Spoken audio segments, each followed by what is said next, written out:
Ser podcast.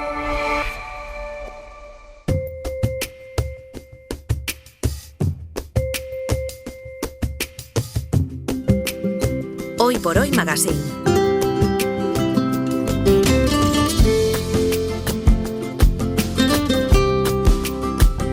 Ser podcast.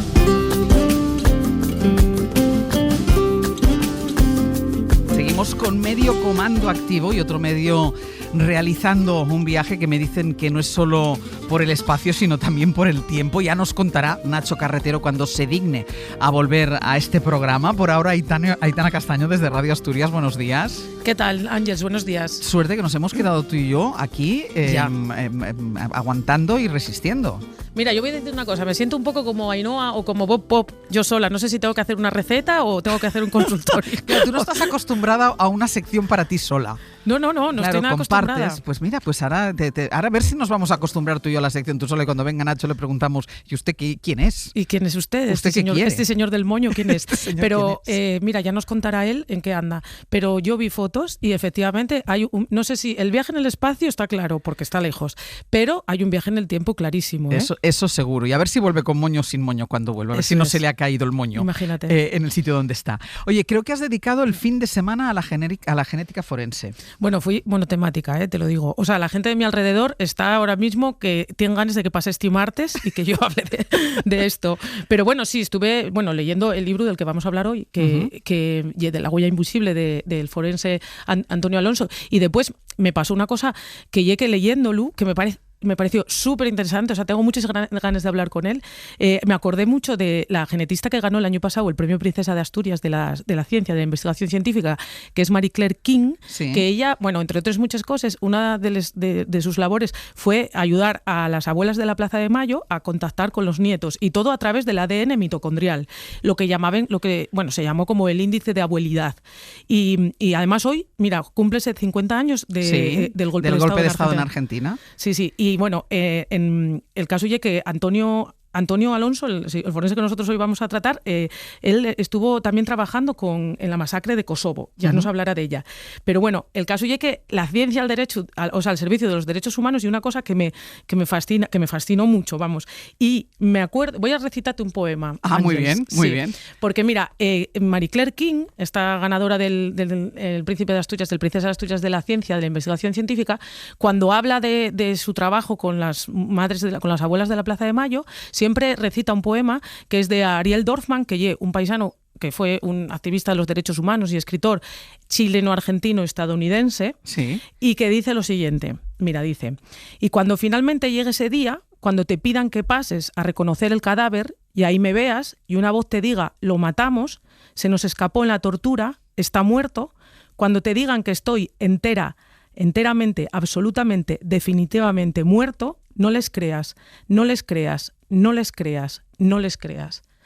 Entonces, yo creo que mi primera pregunta para Antonio va a ser si gracias al ADN nunca se está enteramente muerto. Pues mira, vamos a presentarle primero y le lanzamos esta primera pregunta. Él es Antonio Alonso, es doctor en bioquímica y biología molecular, también uno de los grandes sabios que tiene nuestro país en genética forense. Ha sido director entre 2019 y 2024 del Instituto Nacional de Toxicología y Ciencias Forenses, y acaba de publicar en la editorial Crítica La huella invisible, cómo el ADN cambió la historia de la justicia en España, en el que repasa y explica 8 casos fundamentales de nuestra historia que son también una especie de memorias profesionales. Antonio Alonso, ¿qué tal? Muy buenos días. Muy buenos días. Pues ahí va la primera pregunta. Gracias al ADN, ¿nunca se está enteramente muerto?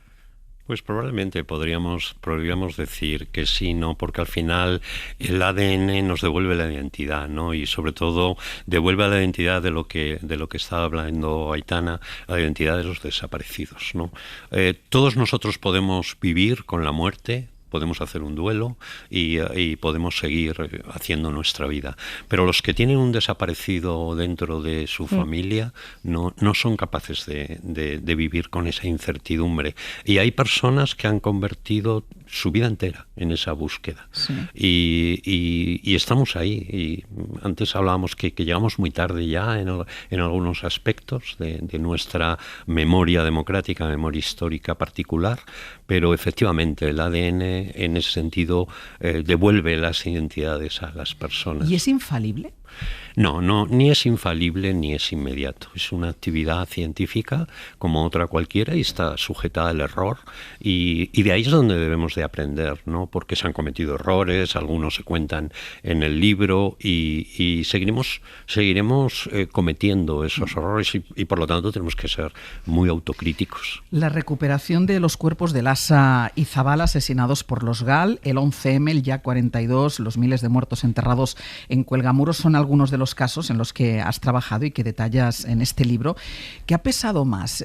¿Hacer un repaso de lo que ha sido tu carrera, contribuir a la divulgación científica o alzar la voz sobre la dignidad del trabajo de los forenses y de su relación y de su importancia en la memoria? Todas esas cosas. Yo siempre digo que estos son relatos de ADN y recuerdos, de genética y de memoria, ¿no? Para mí es muy importante la divulgación científica, porque los científicos que trabajamos en el ámbito forense nos movemos en el ámbito de tener que explicar no solamente a un científico, sino a personas legas, al presidente del tribunal, al tribunal popular, que no tiene ninguna formación. Entonces, este elemento es un elemento fundamental. La comunicación de la prueba es algo que nos preocupa. Hacerse entender. Hacerse entender, porque de nada sirve que hagamos análisis maravillosos si no somos capaces de que los que tienen la última palabra en la trascendencia de la inocencia o la culpabilidad entiendan lo que les estamos diciendo. Y es que además, en el libro de Antonio, el título oye, La huella invisible, y como la segunda parte del título oye, cómo el ADN cambió la historia de la justicia en España. Y yo creo realmente que si no hubieran existido estos científicos, la España de hoy sería distinta, por todos estos casos que estamos hablando, que son casos muy importantes. Lasa y Zabala, el 11M, el YA 42... ¿Sería distinta la historia? Sí, el Lasa y Zabala es un ejemplo del antes y el después, de por qué dos cuerpos permanecieron en una morgue en Alicante durante 10 años. Es porque no existía el ADN, porque hoy en día cualquier cuerpo, cualquier resto humano que aparezca, se va a tomar una muestra, se va a hacer ADN y se va a mandar a una base de datos para compararlo con todos aquellos familiares que tienen un desaparecido. Eso entonces no existía. Y hasta 10 años después, en el año 95, por la labor fundamental de un inspector de policía, Jesús García, por un antropólogo forense muy conocido, que es un compañero, Francisco Echeverría, pues dieron los primeros pasos para finalmente nosotros con el ADN certificar que habían hecho un trabajo excelente. Bueno, una cocina, que conste que Antonio Alonso está muy bien en el Comando Norte porque tiene una relación muy guapa con Asturias. Y es verdad. ¿Cuál es? Y pégaseme mucho el bable, ¿eh?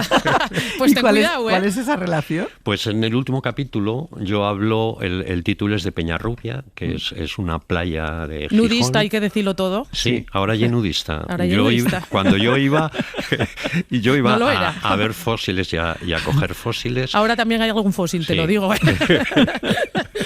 Y es eso, de Peñarrubia, Cuelgamuros, porque digamos que mi vocación, yo estudié en Gijón, fui al instituto, entonces le llamamos el Coto, hoy es el IES Calderón de la Barca, y siempre que voy, estuve en Asturias precisamente, que es lo que relato en ese último relato, en el año 23, en un data forum de justicia, y siempre que voy a Asturias siento una emoción enorme, porque para mí es, claro, es la infancia y la adolescencia y la pubertad, ¿no? Escasa. Sí. Una pregunta, que ahora nos vamos a publicidad, pero tú decías hacernos entender, ¿no? Porque tú explicas los resultados de tus investigaciones a gente que es lega, gente que no es científica.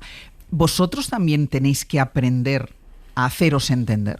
Sí. ¿Cómo hacer frente a las cuestiones judiciales? Sí. Cada vez hay una mayor dedicación a eso. Al principio, cuando yo empecé, pues no se veía esta necesidad y al final ibas a un juicio sin haber tenido ya no ningún tipo de formación, ninguna práctica. Hoy hay un proceso formativo en el que se tiene en cuenta esto. La gente que entra de nueva, los facultativos que entran de nuevo, pasan un periodo que van a estar bajo un tutor, que van a asistir asistir a vistas orales y todo eso pues les da un bagaje y les permite entender un poco en el contexto en el que se mueven y cómo tienen que hacer esa labor. Pues vamos a hacer una pausa. Ya te he oído coger aire que ibas a preguntar, Aitana, pero va a ser que no, porque vale. Nos vamos a publicidad, que son 3 minutitos, y a la vuelta seguimos hablando con Antonio Alonso de este fantástico libro La huella invisible, cómo el ADN cambió la historia de la justicia en España. El accidente del YA 42 se produjo a las 5 de la mañana del día 26 de mayo del año pasado. Ese mismo día, a las 7 de la tarde, comenzaron las tareas de identificación de los restos. El día 28 de mayo, es decir, 2 días después, a las 2:20 de la madrugada, el general médico Vicente Navarro y el general del Ejército del Aire, José Antonio Beltrán, firmaron un documento en el que las autoridades turcas admitían que solo habían tenido tiempo de identificar a 32 de los 62 cadáveres. Las autoridades españolas, por tanto, se hacían cargo de todos los cuerpos para trasladarlos a España, 30 de los cuales no estaban identificados. El juez turco encargado del caso da por finalizada la identificación de cadáveres a petición del gobierno español y bajo su responsabilidad. Los 62 cadáveres salen de Turquía en aviones que despegan a las 6, 7 y 8:30 de la mañana de ese mismo día. Hoy por Hoy Magazine. Ser Podcast. Esto que acaban de escuchar forma parte de un Hoy por Hoy del mes de marzo de 2004, menos de un año después del accidente del YA 42. Ya sabíamos entonces que la mitad de los cadáveres no habían sido correctamente identificados y que se habían entregado a muchos familiares restos que no pertenecían a sus seres queridos, pero tendrían que pasar todavía 6 años hasta que se dictara una sentencia sobre esa indignidad. Estamos en el Comando Norte con Aitana y con Antonio Alonso, que es genetista forense, director hasta 2024 del Instituto Nacional de Toxicología y Ciencias Forenses y una de las personas que más sabe en España sobre ADN forense. Acaba de publicar La huella invisible, unas memorias profesionales en las que detalla cómo se enfrentó a algunos de los casos más importantes de las últimas décadas en nuestro país, incluido este que acaban de escuchar, el accidente del YA 42. Antonio, ¿cómo se le explica a quien evidentemente no lo entiende el respeto que hay que tener para los restos de los seres humanos? Bueno, yo creo que cualquier persona que haya tenido una situación como la que hablábamos antes de un desaparecido en su familia sabe perfectamente lo importante que es esto, ¿no? De saber dónde están sus restos, ¿no? Y que los restos que les den sean los suyos. Y que los restos que les den estén perfectamente identificados, ¿no? Y hoy en día no se puede pensar que pueda ocurrir otra cosa, porque disponemos los medios, también lo disponíamos en el año 2004, que estábamos ya casi en esa época pre-CSI, sí, en la que los laboratorios, no solamente el Instituto Nacional de Toxicología, la Policía Científica, la Guardia Civil, disponía de herramientas genéticas para hacer esta identificación. Y no se quiso mandar un equipo forense a Turquía. ¿No fue ningún equipo forense español? No. Pero ni siquiera cuando llegaron los restos aquí, ningún equipo forense lo comprobó. Ni siquiera. Y se ocultó una información muy importante, ¿no? Aitana, perdona. No, yo decía que leyendo ese capítulo del YA 42 a mí me dio muchísima vergüenza como país y muchísima rabia como ciudadana, porque me pareció que se hizo todo mal, la verdad. Y mira, yo no sé si los oyentes se dan cuenta de una cosa que ocurrió meses después del accidente. El accidente fue en mayo del 2003, que también os digo, el 2003 entre el 2003 y el 2004 en España, madre mía. Pero bueno, en mayo del 2003. Unos meses después, como en octubre del 2003, varios familiares fueron acompañados por el equipo de fútbol del Villarreal, que los invitó a Turquía, a la zona donde había sido el accidente, porque el Villarreal jugaba cerca. Sí. Y esos familiares, caminando por la zona donde había sido el accidente, sí, se encontraron varias placas de militares que el Ministerio de Defensa le había dicho que eran las que había utilizado para saber de quién era cada cuerpo, ¿no? Para identificar. Entonces, yo mi pregunta a Alonso, a Antonio, y es la siguiente: ¿se hizo todo mal en el YA 42? Se hizo todo mal y al principio uno puede pensar que se hizo una autopsia light de estos cadáveres que no estaban bien identificados, pero luego cuando tuvimos acceso a esos restos y a esos ataúdes y hicimos las exhumaciones en España, nos dimos cuenta que esto parecía que era premeditado y a sabiendas y con alevosía, porque si realmente se hizo algún esfuerzo, no tendría que haber en un mismo féretro restos de 3 personas, ¿no? Pies de personas de tamaños distintos en un Dos mismo... pies derechos, por ejemplo, Sí, cuentas en el libro. Claro, pero y tú has dicho una cosa que me parece muy importante. Decías, es que entonces ya había los medios. Quizá no los medios de ahora, que evidentemente todo evoluciona, pero ya había los medios. Es decir, si no se hace es porque no se quiere hacer. Porque no se quiere hacer, porque no se quiere hacer. Y fíjate, todos los familiares que vinieron a que les tomáramos una muestra y demás, todos eran votantes del PP. Y venían indignados, diciendo que en la vida volverían a confiar en ese partido político, porque fue realmente una indignidad, ¿no? Y aquí fue muy importante, desde mi punto de vista, el periodismo de investigación.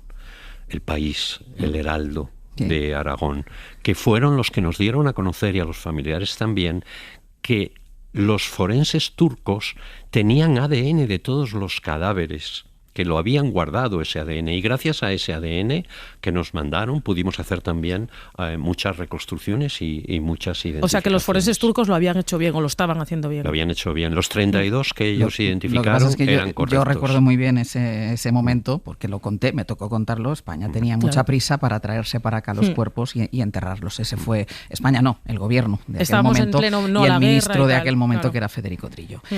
Luego llega el 11M. ¿Tú dirías, Antonio, que es la peor noche que has pasado en tu trabajo, en tu vida laboral? Sí, para mí sí, creo que fue lo más fuerte, porque date cuenta que yo no soy un médico forense, no me dedico a hacer autopsias.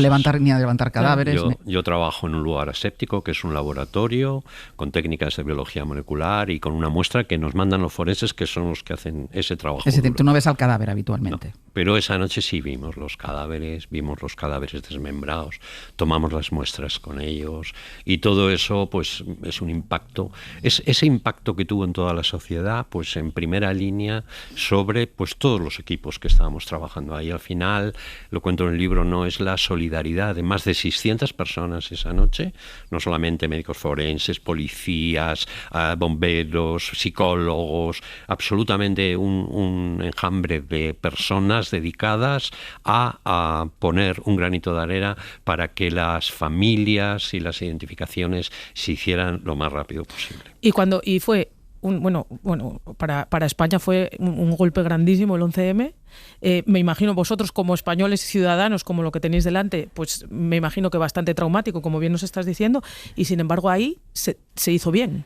Sí, se hizo bien, porque era la primera vez que se utilizaban técnicas de ADN en una catástrofe de este tipo, pero aquí claramente se hizo como debería de haberse. ¿Cambiaron los protocolos a partir de entonces? ¿Se puso en práctica algo a partir del 11M, algo que no se había hecho hasta entonces, por la dimensión del suceso? Sí, en el 11M se vio claramente que se cometieron errores de coordinación entre los equipos, y eso llevó al desarrollo. Yo participé muy directamente con ese desarrollo de un Real Decreto, que fue un Real Decreto de coordinación entre los equipos de policía científica y médicos forenses, que era fundamental el realizar eso.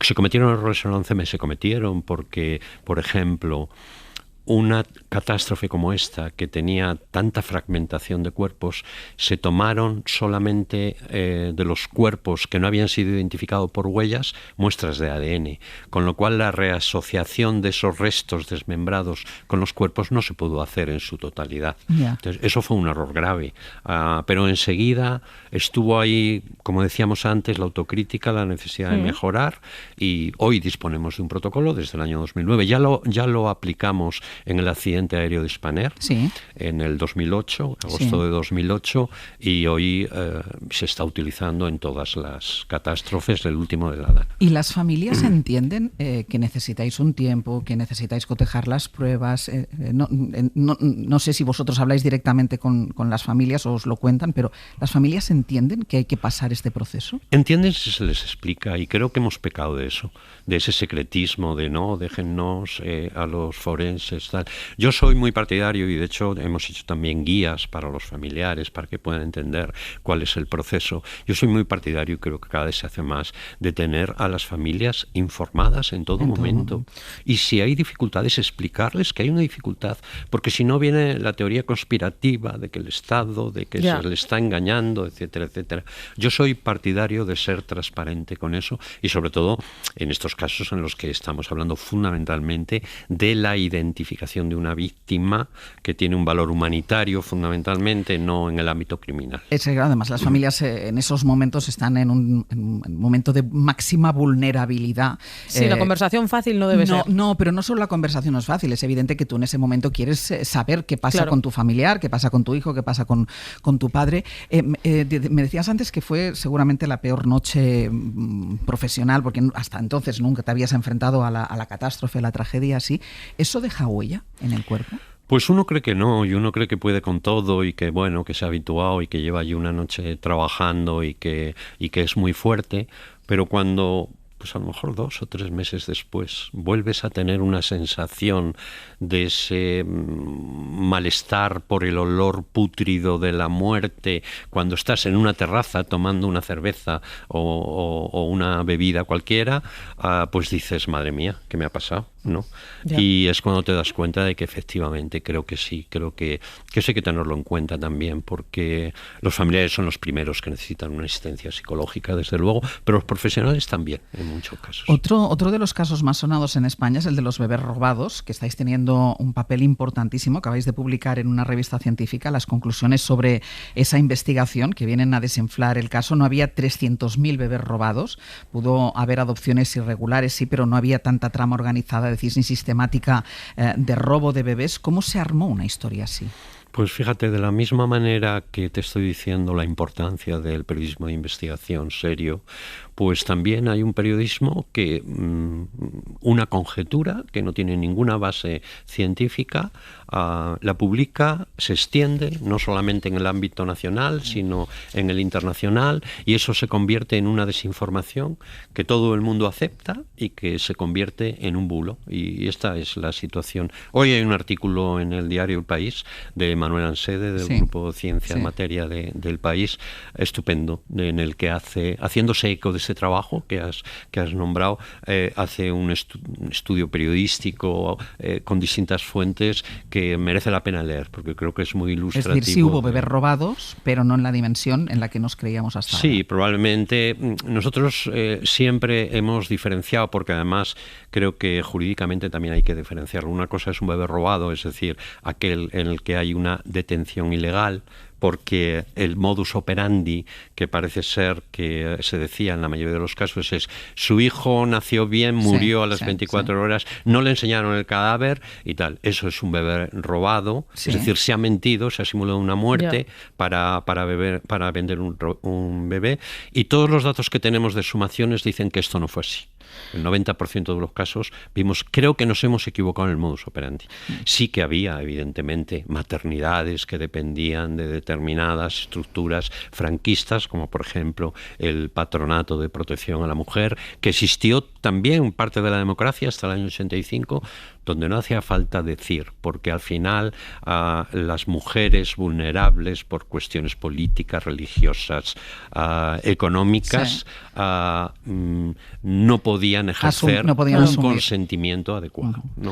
Y al final es un problema de consentimiento, creo. Sí, que no hubiera una trama de bebés robados no significa que no se vulneraran durante décadas los derechos de muchas mujeres, sobre todo en instituciones como la que tú dices, ¿no? Como la de Patronato de Protección. Efectivamente, lo que has dicho es un buen resumen. En tu capítulo sobre Cuelgamuros dices algo que puede sorprender, y es que en el Valle de los Caídos hay muchos muertos del bando franquista y que muchas de esas familias os piden que les identifiquéis. Sí, hay que tener en cuenta que yo creo que ese es un buen argumento para evitar hablar de bandos, ¿no?